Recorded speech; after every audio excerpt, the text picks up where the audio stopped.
नमस्कार, मैं हूं आपके साथ आशा सरमाल। आप देख रहे हैं रिपोर्टर और रिपोर्टर में आज हम सबसे पहले बात करेंगे सेहत योजना को लेकर, क्योंकि प्रधानमंत्री नरेंद्र मोदी की तरफ से आज 26 दिसंबर यानी कि आज सुबह 11 बजे जम्मू कश्मीर की जनता को एक बड़ी सौगात दी गई है, सेहत योजना। सेहत योजना के माध्यम से ही लोगों को अब स्वास्थ्य सुविधाओं में काफी ज्यादा इजाफा मिलेगा और काफी ज्यादा समस्याओं से पहले जो जूझना पड़ता था अब नहीं जूझना पड़ेगा, क्योंकि 5 लाख रुपए तक का जो बीमा है वो हर एक शख्स को यहां पर दिया जाएगा, जिसमें सरकारी मुलाजिम भी अब रखे गए हैं। 16 लाख से भी ज्यादा ये सरकारी मुलाजिम हैं जिन्हें इस पूरी योजना के अंदर रखा गया है। और उससे भी अहम बात आपको ये बताते चले कि 1.30 करोड़ जनसंख्या जो है उसका सीधे तौर पर अब संपर्क जो है वो सेहत योजना से हो जाएगा और सीधा फायदा वो यहाँ पर ले सकती हैं। तो चलिए सीधा रुख करेंगे इस वक्त यहाँ पर कश्मीर का, क्योंकि कश्मीर से सबसे पहले रिपोर्ट जानना बहुत जरूरी है कि आखिर सेहत योजना को लेकर और पूरी सियासत किस तरह से कश्मीर के अंदर चल रही है।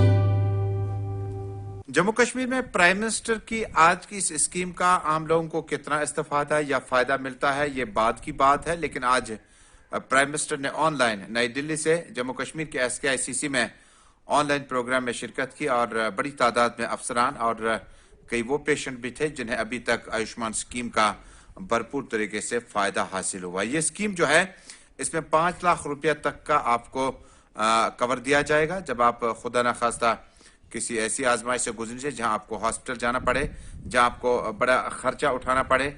इस दौरान आज इस स्कीम का बाज़ाब्ता तौर पर जो है आगाज किया गया और स्कीम के बाद ये ABPMJY सेहत स्कीम है जो वीडियो कॉन्फ्रेंस के जरिए आज से लॉन्च होगी जम्मू कश्मीर के लिए। प्राइम मिनिस्टर ने कई अहम बातों का तज़किरा किया और प्राइम मिनिस्टर मोदी ने आज कहा कि जम्मू कश्मीर में DDC चुनावों के बाद जो पुरअमन तौर पर चुनाव हुई है और जिसमें कोई भी ज्यादा खून खराबा देखने को नहीं मिला, ये डेमोक्रेसी की जीत है, ये खूबसूरती है जमहूरियत की कि सब लोगों ने इसमें हिस्सा लिया और एक बुजुर्ग से लेकर फर्स्ट टाइम वोटर और एक लेडी से लेकर नौजवान बच्चों तक जिनका वोट बनता था उन्होंने अपने वोट का इस्तेमाल किया और साफ तौर पर इंडिया है कि डेमोक्रेसी जो है वो जम्मू कश्मीर में किस तरह जोरों पर है। जम्मू कश्मीर में तामीर और तरक्की का हवाला देते हुए प्राइम मिनिस्टर ने इस स्कीम के हाशिए में सियासत की बात भी की और कहा कि कुछ लोग नई दिल्ली में अपनी सियासत चमका रहे हैं और प्राइम मिनिस्टर मोदी से काफी ज्यादा इख्तलाफ रखते हैं। हालांकि इख्तलाफ रखना अपना हक है, लेकिन जिस अंदाज से वो बात करते हैं ऐसा भी कुछ नहीं है। रेल प्रोजेक्ट का तज़किरा करते हुए प्राइम मिनिस्टर ने कहा कि जम्मू कश्मीर को अब मुल्क के साथ उधमपुर और बानीहाल को अब रेल के साथ जोड़ने का जो ख्वाब है वो आइंदा 3 बरसों में मुकम्मल किया जाएगा। यानी जो रेलवे कनेक्टिविटी है उसको अब जोड़ने की जो आखिरी लाइफलाइन जो जम्मू कश्मीर की है उसको बहुत जल्द अवाम के नाम वक्फ किया जाएगा और अब ये 2021 नहीं 22 नहीं 23 तक ये ख्वाब जो है ये पूरा हो सकता है। इसके बाद जम्मू कश्मीर में काफी ज्यादा जो DDC चुनाव के बाद प्राइम मिनिस्टर मोदी ने कहा कि अब इनको गांव और शहर के साथ तरक्की याफ्ता दौर का फायदा उठाने के लिए अब इनको मेहनत मशक्कत करनी होगी और लेफ्टिनेंट गवर्नर मनोज सिन्हा की तारीफ और तायीद करते हुए प्राइम मिनिस्टर मोदी ने कहा कि प्राइम मिनिस्टर के लेवल पर हम देख रहे हैं कि किस तरह से जम्मू कश्मीर में विकास को बड़े पैमाने पर शुरू किया जा सकता है। LG मनोज जी का हवाला देते हुए उन्होंने कहा कि जिस वक्त उन्होंने इन स्कीमों को गिनवाया कि किस तरह से गांव शहर में इस वक्त प्रोजेक्टों पर काम चल रहा है और भी आगे जो है काम चलते रहेंगे। यानी अब जम्मू कश्मीर में विकास के लिए प्राइम मिनिस्टर मोदी ने कहा कि अब जो मामला थे उनको देखा जा रहा है। क्या इससे पहले यहाँ पर विकास जो थे वो किस तरह से किए जाते थे, लेकिन अब उसमें तब्दीली देखेंगे आप और न सिर्फ आपको रोड्स की बेहतरी दिखेगी बल्कि एयरपोर्ट्स की, रेलवे कनेक्टिविटी की। हालांकि श्रीनगर का खास तज़किरा करते हुए मोदी ने कहा कि अब श्रीनगर को और जम्मू को अब दोनों इन खूबसूरत शहरों को अब मेट्रो ट्रेन से भी अब जोड़ा जा सकता है, जो कि अगला स्मार्ट सिटी प्रोजेक्ट है उसको पूरा किया जा सकता है। तो कुल मिलाकर प्राइम मिनिस्टर मोदी का ये फोकस कि जम्मू कश्मीर में अब जो विकास होना है यूटी का, इससे डिवोट करने के बाद अब क्या किस तरह से विकास होगा ये आने वाले काल में पता चलेगा। लेकिन प्राइम मिनिस्टर ने अपनी तरफ से भरपूर कोशिश करते हुए बताया कि अब बहुत जल्द प्रोजेक्ट पे काम शुरू किया जा सकता है। इसी के साथ जम्मू कश्मीर से बड़ी और अहम और ब्रेकिंग खबर आप तक पहुंचाएं, जहां पर हम सेहत से मुतल्लिक बात करते, प्राइम मिनिस्टर मोदी की बात कर रहे थे।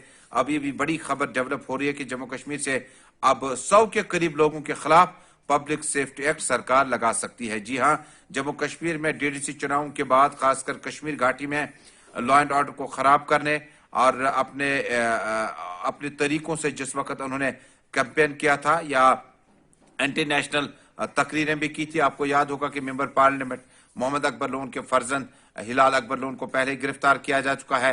इससे पहले नईम अख्तर, सरताज मदनी, पीर मंसूर, शबीर अहमद कले, शौकत अहमद गनाई, इन दो लीडरों का ताल्लुक नेशनल कॉन्फ्रेंस से है और बताया जाता है कि सेपरेटिस्ट खेमे से भी बहुत सारी आवाजें हैं जिन पर दोबारा पब्लिक सेफ्टी एक्ट का इतलाक अमल में लाया जा सकता है। जी हां, जम्मू कश्मीर 100 के करीब अहम शख्सियात जो हैं उन पर अब सेफ्टी एक्ट का इतलाक दोबारा लगाया जा सकता है। इधर शाम देर गए जम्मू कश्मीर में नेशनल कॉन्फ्रेंस के नायब सदर और साबिक मुख्यमंत्री उमर अब्दुल्ला ने बयान जारी किया।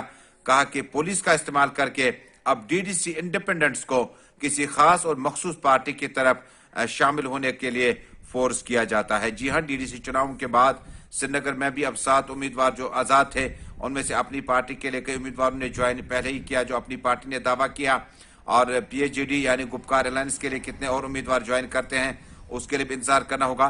लेकिन जो माहौल है इस वक्त इसमें उमर अब्दुल्ला ने इंतहाई अहम और तेज बयान जारी किया। कहा कि बहुत सारे उम्मीदवारों को, चुनावी उम्मीदवारों जिन्होंने जी दर्ज की थी डीडीसी चुनाव में, उन्हें फोर्स किया जाता है कि वो एक पर्टिकुलर पार्टी की तरफ ज्वाइन करे। यानी उन्होंने नाम देकर कहा कि उन्हें अपनी पार्टी पर जाने के लिए जम्मू कश्मीर में पुलिस जो है वो अपना इन्फ्लुएंस यूज कर रही है। कुल मिलाकर जम्मू कश्मीर में जब आप आज हालात वाकयात देखते हैं तो दक्षिणी कश्मीर के शोपियान में जो इनकाउंटर था उसमें 2 लोकल मिलिटेंट मारे गए थे। कम वक्त में वो मिलिटेंसी शामिल हुए थे और उसके बाद आज मारे गए। तो कुल मिलाकर जम्मू कश्मीर में आज का दिन जो है वो मौसम के एतबार से इंतहाई अहम रहा और पूरा दिन जो था सूरज जो था वो बादलों से बाहर आया था। लेकिन अब जो बर्फबारी है वो कल से शुरू हो सकती है पहाड़ी इलाकों में और हो सकता है कि मैदानी इलाकों में भी वेट स्पेल एक बार फिर देखने को मिल सकता है। उसके साथ ही अब आपको रुख करा देते हैं शहर श्रीनगर का और शहर श्रीनगर से फिर इरफान फाजिल हमारे साथ जुड़ रहे हैं। इरफान फाजिल क्या पूरी जानकारी दे रहे हैं वो देखिए। प्रधानमंत्री नरेंद्र मोदी की तरफ से जम्मू कश्मीर को एक खूबसूरत तोहफा और उसी तोहफे को लेकर बात करें तो सेहत स्कीम के मामला और सेहत स्कीम जो है 15 लाख लोगों के लिए हेल्थ इंश्योरेंस के हवाले से बात की गई है। ये एक ऐसी फैसिलिटी है जो कि आज तक सेंट्रल गवर्नमेंट एम्प्लॉयज के लिए सीजीएचएस डिपार्टमेंट प्रोवाइड करता था, मगर अब सेहत स्कीम प्रधानमंत्री नरेंद्र मोदी की तरफ से जम्मू कश्मीर के लोगों के लिए और ये लोगों के लिए खासतौर पे उन पेशेंट्स के लिए इस स्कीम का फायदा उठा सकते हैं जिसमें क्रॉनिक डिजीज से लोग सफर करते हैं, जिसमें कैंसर से कई बीमारियां जो आज तक दिखाई देती है और गरीब जनता इसे झेल नहीं पाती है। जबकि प्रधानमंत्री नरेंद्र मोदी ने साफ कह डाला कि आखिरकार जिस तरीके से सेहत के हवाले से इंश्योरेंस के मामला चलते थे, गोल्डन कार्ड के मामला चलते थे, अब सेहत स्कीम जो है जम्मू कश्मीर में आज से शुरू हो चुकी है और इसी सेहत स्कीम को अप्लाई करने के लिए हेल्थ प्राइमरी डिपार्टमेंट या साथ ही साथ खिदमत सेंटर्स तक पहुंचना होगा और उसके बाद रजिस्ट्रेशन की जाएगी और रजिस्ट्रेशन के साथ साथ 5 लाख रुपए जो है खुसूसन अगर देखा जाए फैसिलिटीज को लेकर भी बात की गई है, मगर इसमें सरकारी अस्पतालों के साथ साथ प्राइवेट अस्पताल भी होंगे जो खास तौर पर इस स्कीम के साथ एम्पेल्ड रहेंगे। गुलिस्तान न्यूज और JK 24/7 न्यूज के लिए Saeed Irfan Fazil with video journalist Abid Qadir. उसके साथ ही अब आपको लिए चलेंगे टंगमर्ग और टंगमर्ग से भी इशफाक डार हमारे साथ जुड़ रहे हैं और आपको ये भी बताते चले एक बच्ची ने यहाँ पर बहुत अच्छे से कारनामा जो है वो कर दिखाया है और एक अवार्ड से उसे सम्मानित किया गया है। क्या पूरी जानकारी है इशफाक के पास चलते हैं। सबिया नबी जो काजीपुरा से ही ताल्लुक रखती है और गुलमर्ग की बर्फीली पहाड़ियों पर इसने अपनी कैरियर की शुरुआत की है और स्कीइंग वहां पर की है और आज इसे शेर कश्मीर अवार्ड से नवाजा गया। हमारे साथ मौजूद है सबिया नबी, इससे जानना चाहेंगे कि किस तरीके की खुशियाँ इस वक्त आपको है। अस्सलाम वालेकुम। मैं जैसा कि आपको पता है कि मुझे शेर कश्मीर अवार्ड मिला है, कश्मीर का बहुत बड़ा अवार्ड मिला है मुझे, तो मैं बहुत खुश हूँ। मैंने जो बचपन से मेहनत की थी वो आज रंग लाई है फाइनली। गुलमर्ग की मतलब ऊंची पहाड़ियों से मैंने स्टार्ट की है ये स्कीइंग और इंशाल्लाह मैंने बहुत सारे रीजनल, स्टेट और नेशनल्स खेले हैं, बहुत सारे अवार्ड्स भी लिए हैं, इंटरनेशनल भी खेला है, but on top of that कि आज मुझे जो अवार्ड मिला है वो बहुत बड़ा अवार्ड है और मैं बहुत खुश हूँ। तो बाकी लड़कियां हैं जो सपोर्ट से दूर रहती हैं तो उनके लिए क्या मैसेज है आपकी? उनके लिए मैसेज है, उनके लिए भी और उनके पेरेंट्स के लिए भी। लाइक जैसे आज मुझे अवार्ड मिला है, ये खाली मेरे घर वालों की बदौलत है, बिकॉज उन्होंने मुझे फ्रीडम दी है कि मैं अपनी लाइफ खुद अपने चॉइसेस के मुताबिक जीऊँ। तो अपने बच्चों को उनके चॉइस हिसाब लाइफ जीने दे, उनके साथ रहे, उनके अप्स एंड डाउन्स में उनका साथ दे। खेल कूद के साथ साथ पढ़ाई बहुत इम्पोर्टेंट है, क्योंकि पढ़ाई विदाउट खेल कूद कुछ नहीं है और खेल कूद विदाउट पढ़ाई कुछ भी नहीं है। इसलिए इन दोनों को आपको बैलेंस करना है, इन दोनों को आपको साथ साथ चलाना है। चलिए नाज़रीन, ये थी सबिया नबी जिसने शेर कश्मीर अवार्ड जो से आज हासिल किया है। और कहीं ना कहीं टंगमर्ग के बेशतर जो इलाके हैं उनमें खुशी की लहर तब दौड़ी जब उन्हें ये सुना कि सबिया नबी को शेर कश्मीर अवार्ड से नवाजा गया। बाकी जितने भी वालिदैन इस हमारे प्रोग्राम को सुन रहे होंगे, उन्हें भी चाहिए कि अपनी बेटियों की तरक्की के लिए उन्हें न सिर्फ तालीम बल्कि सपोर्ट्स में भी आगे ले जाना होगा। इशफाकदार, JK24/7 न्यूज़, गुलमर्ग, कश्मीर। का शुक्रगुजार हूँ कि आज आप इस ठंड में यहाँ बाहर हमारे इस प्रेस कॉन्फ्रेंस में शिरकत करने आए।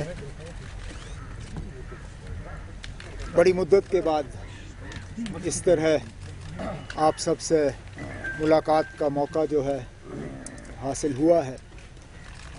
शायद पिछले साल जुलाई अगस्त के बाद ये पहली मर्तबा है कि तमाम प्रेस को एक साथ बुला के आप सबसे बातचीत करने का मौका मिला है।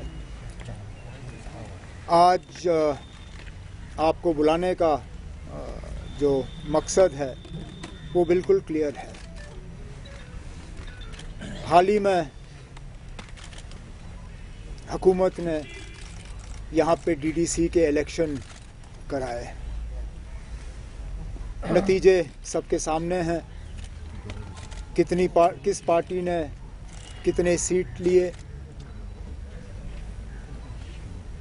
यहाँ पे कश्मीर वादी में और जम्मू में नतीजे क्या रहे वो कोई छुपी बात नहीं है। सबको मालूम है कि किन किन ज़िलों में अक्सरियत किसकी है। इलेक्शन के नतीजों के बाद बार बार दिल्ली से, यहाँ की हुकूमत से, बीजेपी के आला जो स्पोक्स पर्सन्स या जो पोस्ट पे बैठे हुए हैं, उन्होंने एक ही बात कही कि ये जमहूरियत की जीत है। आज भी वज़ीर आज़म साहब जब एक सेहत को लेके प्रोग्राम का इनॉग्रेशन कर रहे थे तो उन्होंने काफ़ी सारी बातें DDC इलेक्शन के हवाले से की और कहा कि ये जमहूरियत है और जमहूरियत की जीत हुई है।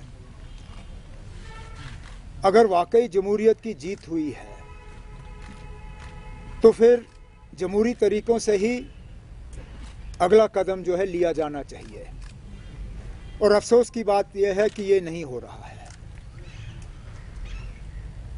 पता नहीं किन वजहों से हुकूमत के कुछ अफसरों ने, किसके कमांड पे, ये हमें मालूम नहीं है, लेकिन नतीजे निकलने के बाद उन्होंने दखल देना शुरू किया है। गिरफ्तारियां, पकड़ दकड़, धमकियां, और मकसद सिर्फ यही है कि जिन ज़िलों में पीपल्स अलायंस का, मैं कश्मीर प्रोविंस की बात कर रहा हूँ, जिन ज़िलों में पकड़ दकड़ के ज़रिए वो रिज़ल्ट को तब्दील कर सकते हैं और DDC चेयरमैन जो है अलायंस को छोड़ के दूसरी पार्टी का बना सकते हैं, वहाँ पे ज़ोर व शोर से ये काम चल रहा है। फ़िलहाल शुरुआत उन्होंने शोपियां ज़िले से की है। मेरे दो साथी सीनियर, वच्ची के हमारे XMLC शौकत गनाई साहब और शोपियां के हमारे सेगमेंट इंचार्ज शबीर अहमद कुल्ले साहब, वो वहाँ के बार के प्रेसिडेंट भी हैं, लेकिन उनका सबसे अहम रोल जो है वो नेशनल कॉन्फ्रेंस के वहाँ पे सीनियर लीडर के हैसियत से है। नतीजों के बाद दोनों को वहां से उठाया गया। दोनों को कहते हैं प्रिवेंटिव डिटेंशन में लिया गया। अब वो क्या प्रिवेंट कर रहे हैं समझ में नहीं आता, क्योंकि सिवाय डेमोक्रेसी के और किसी चीज को प्रिवेंट नहीं किया जा रहा है वहां पे। शबीर कुल्ले साहब वो हैं जिनको 5 अगस्त के बाद भी प्रिवेंटिव डिटेंशन में बंद नहीं किया गया।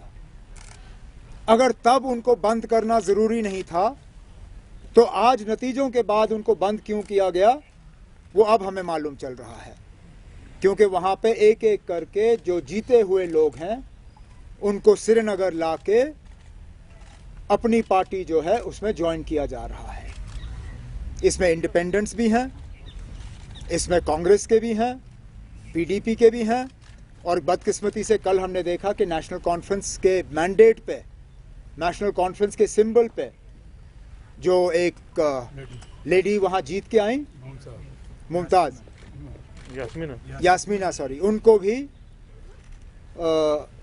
कल जबरदस्ती अपनी पार्टी में शामिल किया गया। और मैं सोच समझ के ये अल्फाज जबरदस्ती इस्तेमाल कर रहा हूं क्योंकि मेरे एक साथी यहां बैठे हैं जिन्होंने टेलीफोन की रिकॉर्डिंग की है, जिसके बाद सारा बिल्कुल क्लियर ये पता चल जाता है कि यहाँ पे एडमिनिस्ट्रेशन और एडमिनिस्ट्रेशन के कुछ लोग हुकूमत और पुलिस का इस्तेमाल कर रहे हैं, गिरफ्तारियां कर रहे हैं, पकड़ रहे हैं, और छोड़ने की कीमत उन लोग जिनको पकड़ा जा रहा है, छोड़ने की कीमत ये है कि आप आइए अपनी पार्टी ज्वाइन करिए और उसके बाद इन लोगों को छोड़ा जाएगा।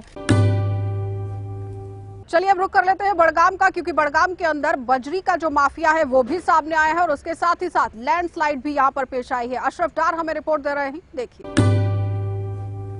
काम के मामत नाले से जो है इलीगली रेत और जो है बॉर्डर निकाले जा रहे हैं। आज उस इलाके के, चाहे वो पाटवा हो, गजर हो, और भी उस इलाके के जो लोग हैं, सराउंडिंग में जो लोग रहते हैं, उन लोगों ने आज जो है प्रोटेस्ट किया एडमिनिस्ट्रेशन के खिलाफ। उनका ये कहना है कि कई बार हम इस डिपार्टमेंट के पास गए हैं और उस डिपार्टमेंट के पास हमने एप्लीकेशन भी दी है कि यहाँ से जो है इलीगली रेत और बॉर्डर निकाली जा रही है, मगर वहाँ से हमें कोई भी रिस्पॉन्ड अभी तक नहीं मिला है। मगर रोज़ यहाँ से ये गाड़ी वाले जो है निकाल रहे हैं, या जो लोग हैं वो इलीगली निकाल रहे हैं, और इससे हमारा यहाँ एक तो लैंडस्लाइड होता है, दूसरा जो हमारे मकान बने हुए हैं उनको कहीं ना कहीं नुकसान हो रहा है। और जब हमने उन लोगों से बात की, उन लोगों का ये कहना है कि जो लोग ये निकाल रहे हैं रेती या बॉर्डर निकाल रहे हैं, वो ये कह रहे हैं कि हम हफ्ता बाज़ाब्ता तो डिपार्टमेंट को हफ्ता देते हैं और तभी वो हमें कोई कुछ नहीं करेगा। तो इससे यही लगता है कि अभी भी जो है रिश्वतखोरी आम है, किस तरह जो है लोगों को परेशान किया जाता है। और हमने कोशिश की जो डिपार्टमेंट है कंसर्न उनसे बात करने की, हालांकि आज छुट्टी का दिन है मगर वो छुट्टी पर है, तो लोग काफ़ी परेशान है, क्योंकि उनका ये कहना है कि लैंड, हमने भी खुद देखा कई जगहों पे, हमने देखा कि लैंडस्लाइड हो रहा है। तो कहीं ना कहीं अब डिपार्टमेंट को चाहिए, जो इसका कंसर्न उनको चाहे कि वो वहाँ पर जाए और कार्रवाई करे, लेकिन लोग परेशान है क्योंकि उनका ये कहना है कि एक वाटर सप्लाई स्कीम भी बनी है, उसको भी कई बार नुकसान हुआ है, मगर जो है एडमिनिस्ट्रेशन ट्रस्ट से मस नहीं हो रहे। तो उन लोगों का ये इल्ज़ाम है इसमें कहीं ना कहीं जो है पैसे दिए जाते हैं मुतलका ऑफिस को, और तभी जो है इलीगली यहाँ से जो है रेत और बॉर्डर जो निकाला जा रहा है। गुलिस्तान न्यूज़ के लिए बड़गाम से कैमरामैन ज़हूर के साथ डार अशरफ। चलिए अब रुक कर लेते हैं जिला सांबा का, और सांबा से भी ऋषि खजूरिया हमारे साथ जुड़ रहे हैं। ऋषि क्या पूरी जानकारी दे रहे हैं वो भी देख लीजिए। जम्मू कश्मीर के लोगों के लिए आज बहुत बड़ा दिन है, और जम्मू कश्मीर के लोगों के लिए ये सौभाग्य की बात है कि आज देश के प्रधानमंत्री नरेंद्र भाई मोदी जी ने आयुष्मान भारत योजना के माध्यम से जम्मू कश्मीर के हर एक नागरिक को गोल्डन कार्ड जो है वो समर्पित किया है। इससे बड़ी से बड़ी बीमारी का इलाज करवाने के लिए 5 लाख रुपए तक की सहायता जो है वो गरीबों को मिलेगी, और बहुत बड़ी राहत जो है जम्मू कश्मीर के लोगों को मिली है। आज इस समय हम सांबा डिस्ट्रिक्ट में हैं, और डिस्ट्रिक्ट एडमिनिस्ट्रेशन की तरफ से ये कार्यक्रम जो है वो आयोजित किया गया था। आप देख रहे हैं कि हमारे डिप्टी कमिश्नर रोहित खजूरिया जी और उनकी टीम ने बहुत बड़ा कार्यक्रम यहाँ पर आयोजित किया था, और चुने हुए नुमाइंदे जो हैं, डीडीसी के जो मेंबर नए चुने हुए हैं, और म्युनिसिपल काउंसिल के जो हमारे चेयरमैन हैं, और उसके अलावा बीडीसी के चेयरमैन हैं, उसके अलावा लाभार्थी जिनको इस योजना का लाभ मिलना है वो भी यहाँ पर आए हुए थे। आज हमने यहाँ पर 50 लाभार्थियों को गोल्डन कार्ड जो है समर्पित किए हैं। जम्मू कश्मीर की जनता जो है वो नरेंद्र भाई मोदी जी का आभार प्रकट करती है, जो कि जम्मू कश्मीर की इतनी चिंता करते हैं। आयुष्मान योजना से कितना यहाँ जम्मू कश्मीर के लोगों को लाभ मिलने वाला है? ऐसे देखिए 21 लाख से ऊपर ऐसे लोग हैं जिन्हें इस योजना का लाभ मिलेगा, और जैसे जैसे रजिस्ट्रेशन बढ़ती जाएगी वैसे वैसे लोगों को इसका लाभ जो है वो मिलता जाएगा। जम्मू कश्मीर यूटी में आज आयुष्मान भारत योजना की शुरुआत हुई और इस योजना की शुरुआत खुद देश के प्रधानमंत्री नरेंद्र मोदी जी ने की और इस योजना का उन्होंने ऑनलाइन इनॉग्रेशन भी किया। और वहीं जम्मू कश्मीर के लोगों से बातचीत करते हुए उन्होंने जम्मू कश्मीर के लोगों को संदेश भी दिया कि इस योजना के तहत जम्मू कश्मीर के गरीब परिवारों को काफी ज्यादा लाभ मिलने वाला है और वो 5 लाख तक का इलाज इस योजना के तहत करवा सकते हैं और वो बड़ी से बड़ी बीमारी का इलाज भी करवा सकते हैं। उसी के साथ साथ प्रधानमंत्री नरेंद्र मोदी जी ने जम्मू कश्मीर के लाभार्थियों से खास बातचीत भी की जिनको इस योजना का फायदा भी मिल चुका है और वो अपना इलाज इस योजना के तहत करवा चुके हैं, जिनको गोल्डन हेल्थ कार्ड ऑलरेडी मिल चुके हैं। वहीं अगर सांबा जिला की बात करें तो जिला प्रशासन सांबा ने भी आज सांसद युगल किशोर शर्मा की देखरेख में इस योजना की शुरुआत की और लगभग 50 लाभार्थियों को गोल्डन हेल्थ कार्ड भी इशू किए। और उसी के साथ साथ सांसद युगल किशोर शर्मा ने प्रधानमंत्री नरेंद्र मोदी जी का आभार भी व्यक्त किया कि वो जम्मू कश्मीर के लोगों के लिए काफी ज्यादा सोचते हैं, वो चिंता करते हैं और खासतौर पर गरीब परिवारों को उनको काफी ज्यादा चिंता है, जिसी को लेकर इस योजना की शुरुआत आज जम्मू कश्मीर में भी हो चुकी है। और ये जो गोल्डन हेल्थ कार्ड अब बांटे जा रहे हैं गरीब परिवारों को, जिसको लेकर गरीब परिवारों को काफी ज्यादा फायदा मिलेगा और इस योजना के तहत वो अपना इलाज अब मुफ्त करवा पाएंगे। उसी के साथ साथ सांसद युगल किशोर शर्मा ने पत्रकारों को संबोधित करते हुए कहा कि जिस तरह से इस योजना की शुरुआत आज से जम्मू कश्मीर में हो चुकी है, ये सुनहरी मौका जो आज जम्मू कश्मीर के लोगों को मिला है, खासतौर पर गरीब परिवारों को, तो ये आज खास सौगात प्रधानमंत्री जी ने दी है। उन्होंने कहा कि 21 लाख के आसपास जो लोग हैं, गरीब परिवार हैं, वो इस योजना का फायदा लेंगे और जैसे जैसे रजिस्ट्रेशन आगे होता जाएगा वैसे वैसे और भी लाभार्थी जो वो इसका फायदा लेंगे इस योजना का। उन्होंने जम्मू कश्मीर की जनता की तरफ से प्रधानमंत्री जी का आभार व्यक्त किया कि जम्मू कश्मीर के लोगों के लिए वो कितना ज्यादा सोचते हैं और इस आयुष्मान भारत योजना की शुरुआत आज उन्होंने जम्मू कश्मीर में भी कर दी है। तो ये सारा जो प्रोग्राम आज ऑर्गेनाइज किया गया था जिला प्रशासन सांबा की तरफ से, ये सारा का सारा ऑनलाइन प्रोग्राम था जिसमें प्रधानमंत्री खुद दिल्ली से ऑनलाइन जुड़े थे और उसी के साथ साथ देश के गृह मंत्री अमित शाह जी, जम्मू कश्मीर यूटी के एलजी मनोज सिन्हा जी और खुद सांसद युगल किशोर शर्मा जी भी जुड़े थे। तो इस कार्यक्रम की, इस योजना की शुरुआत आज से जम्मू कश्मीर में हो चुकी है। तो ये था अभी तक का अपडेट। फिलहाल के लिए ऋषि खजूरिया, JK 24/7 न्यूज के लिए। उसके साथ ही अब चलते हैं कठुआ की तरफ और कठुआ से भी किस तरह से पूरे सूरत हाल बयां कर रहे हैं सरबजीत। जम्मू पठानकोट नेशनल हाईवे पर हटली मोड़ के करीब एक जंगली जानवर का शव संदिग्ध परिस्थितियों में वहां पर मिला है, जिसके बाद स्थानीय लोगों ने इस बात की सूचना वाइल्ड लाइफ डिपार्टमेंट और कठुआ पुलिस को दी है। पुलिस और वाइल्ड लाइफ डिपार्टमेंट ने मौके पर पहुंचकर स्थिति का जायजा लेते हुए शव को अपने कब्जे में लेते हुए पोस्टमार्टम के लिए उसको वाइल्ड लाइफ डिपार्टमेंट के हवाले कर दिया। आपको बता दें कि ये जंगली जानवर की जो शिनाख्त है ये सांबर के रूप में हुई है। सांबर ये जानवर है, ये किसी तरह से जंगल से भाग कर ये नेशनल हाईवे तक पहुंच गया और बताया जा रहा है किसी गाड़ी की चपेट में आने की वजह से ये पूरा हादसा पेश आया है। वाइल्ड लाइफ के ऑफिशियल्स की जानकारी के अनुसार जिस तरह के घाव इस सांबर के शरीर पर हैं, इस तरह से लग रहा है कि यहाँ पर एक कोई बड़ा हादसा हुआ है। लग रहा है कि रोड क्रॉस करते वक्त के किसी बड़े वाहन की चपेट में आ गया और मौके पर इसकी मौत हो गई है, जिसके बाद वाइल्ड लाइफ डिपार्टमेंट ने इस शव को कब्जे में लेते हुए इसे पोस्टमार्टम के बाद उसको दफना दिया जाएगा। इस तरह की जानकारी वाइल्ड लाइफ डिपार्टमेंट के ऑफिशियल्स ने हमें दी है। कठुआ से वीडियो जर्नलिस्ट कुलदीप चौधरी के साथ सरबजीत सिंह, JK 24/7 न्यूज़ के लिए। चलिए अब आपको जम्मू लिए चलते हैं और जम्मू से भी दिखा देते हैं कि कन्वेंशन सेंटर के अंदर किस तरह से माहौल जो है वो बना हुआ था। और जाहिर तौर पर आप देखिए कि वीडियो कॉन्फ्रेंसिंग के माध्यम से ही पूरी जनता को संबोधित करने की आज प्रधानमंत्री ने यहां पर कोशिश की है, लेकिन इसका सीधा फायदा आम लोगों को मिलता हुआ नजर आ रहा है, क्योंकि इससे पहले भी आयुष्मान गोल्ड कार्ड जो है वो लोगों को वितरित किए गए थे, जिस पर आरोप जो है वो लगाए गए थे कि इसका काम पूरी तरह से होता हुआ नहीं दिख रहा है। क्या कुछ लोगों की प्रतिक्रियाएं हैं, आला अधिकारियों का क्या कुछ कहना था, वो जरा देख लीजिए। मैंने डॉक्टर को दिखाया तो मेरा कैंसर निकल गया और डॉक्टर ने पूछा कोई गोल्डन कार्ड बना हुआ है आपका, तो मैंने बोला हाँ मेरे पास है गोल्डन कार्ड, और उसी कार्ड के थ्रू मेरा इलाज शुरू हुआ। और मैं वो कार्ड नहीं होता तो मेरा इलाज मैं नहीं करा सकता था।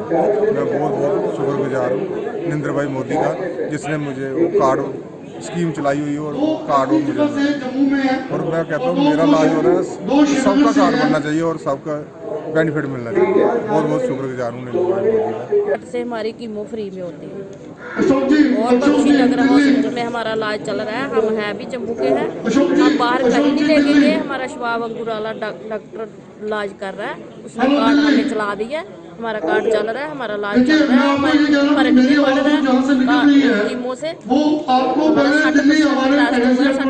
फर्क पड़ा, सही इलाज चल रहा है, हमें कोई परेशानी नहीं। हमें यहाँ घर में आ जाते हैं और ले जाते हैं घर में बना के मरीज को, तो है उधर दाखिला है, वैसे हम घर में आ जाते हैं। कितना बेनिफिट हुआ और क्या लोगों को मैसेज बेनिफिट हुआ? सभी का कार्ड बनना चाहिए, जो भी गरीब लोग हैं उनका कार्ड बनना चाहिए, तो सभी का इलाज होना चाहिए। तो आपने देखा कि सेहत योजना को मद्देनजर रखते हुए किस तरह से काम जो है वो करने की कोशिश की गई है, लेकिन अब देखना ये होगा कि अगर योजनाएं और परियोजनाएं चलाई गई हैं, जमीनी सतह पर हर एक शख्स तक ये योजना किस तरह से पहुंचेगी, ये बड़ा सवाल रहेगा। क्योंकि आयुष्मान योजना के जो कार्ड हैं वो भी वितरित किए गए थे और आज फिर से गोल्ड कार्ड जो है वो वितरित किए गए हैं, और उसके साथ ही सेहत योजना को भी यहाँ लॉन्च किया गया है, लेकिन जमीनी सतह तक पहुंचना बहुत जरूरी है। आप देखते रहिए कार्यक्रम।